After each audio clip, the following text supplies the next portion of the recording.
Disobedience.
Sige, unyaw-unyaw. Bakit na?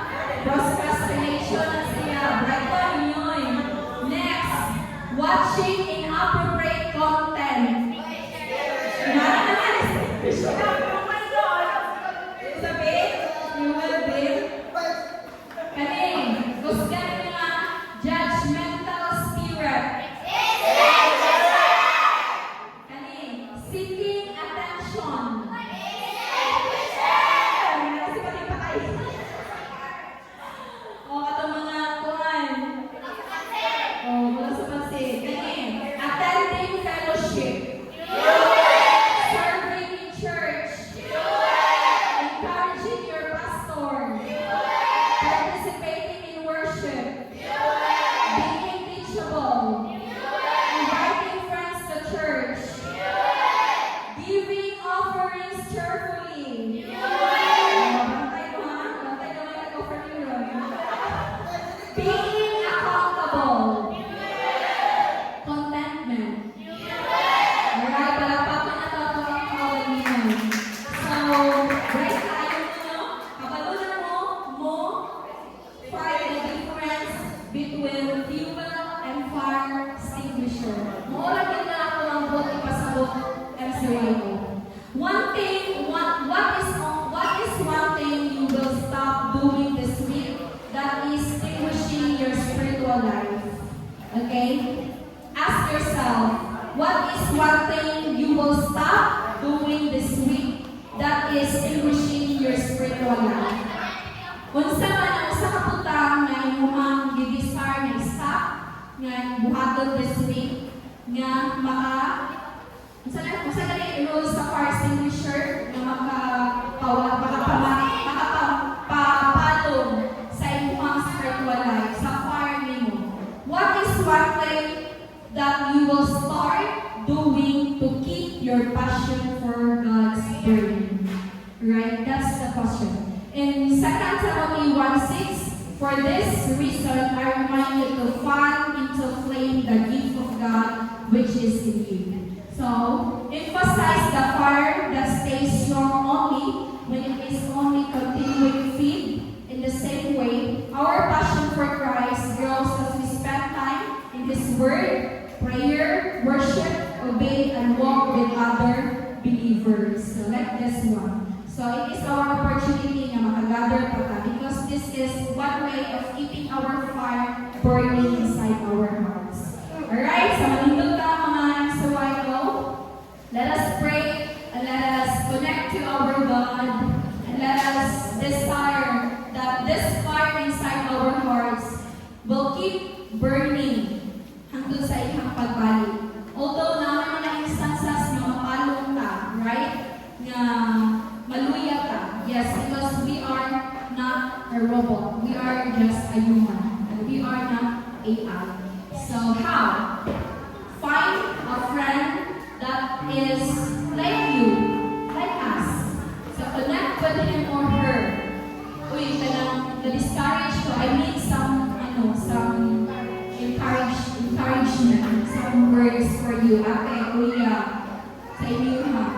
So do not connect with others that is outside because dili na sila makatabang ng good. Ilahang instead, ilang buhaton, hey, ikaw ka. Diba? Muna ilahang gina-dictate sa tuwa.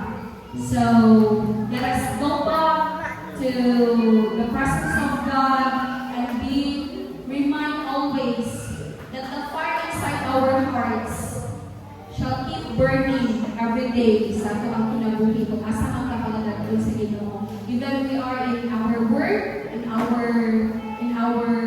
school, sa ito ang mga negosyo.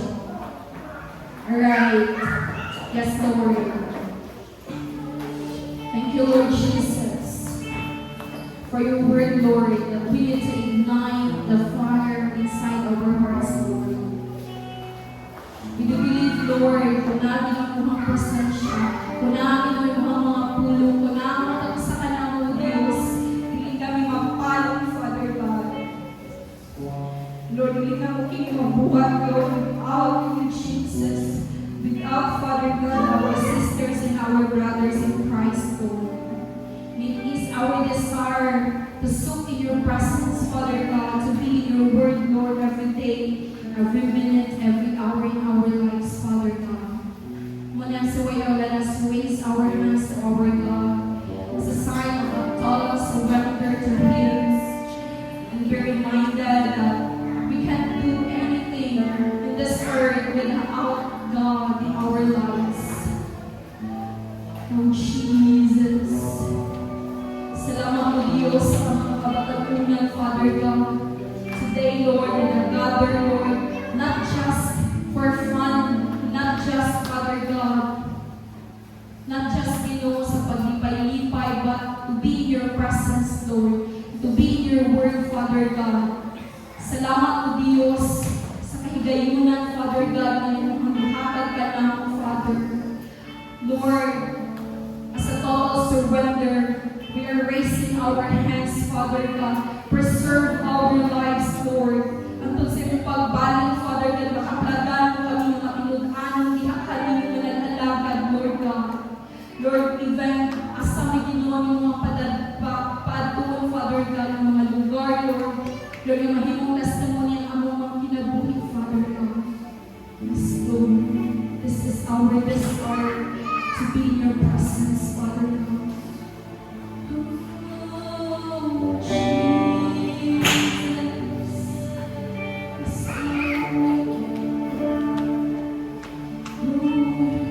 This is my desire to honor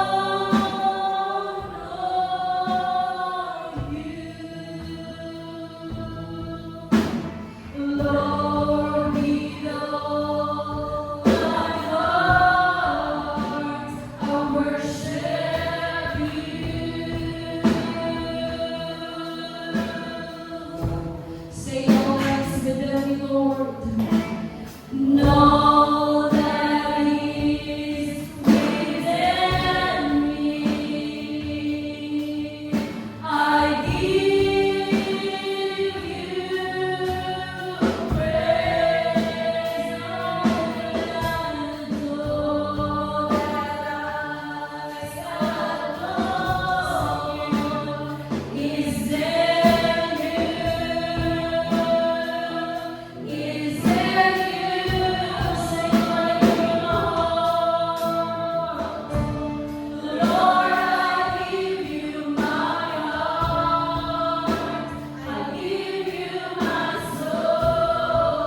faith, fuel your fire daily by meditating His Word and remove the extinguisher of fire.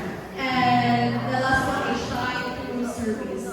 Kaya ingon sa Matthew 4:4 dili mabuhi ang tao lamang sa tinapay ng dili matag pulong ug butlog dili. And karon atong ibalik sa iya ang ato offering and tithes and offering back ato kantawan katag.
Amo kining gi-offer da balik kining mga katilik kini amo imulan kami di kaya lang ginawa na tapos kanang mulian pasalamatan nito na sa ngalan ni Jesus.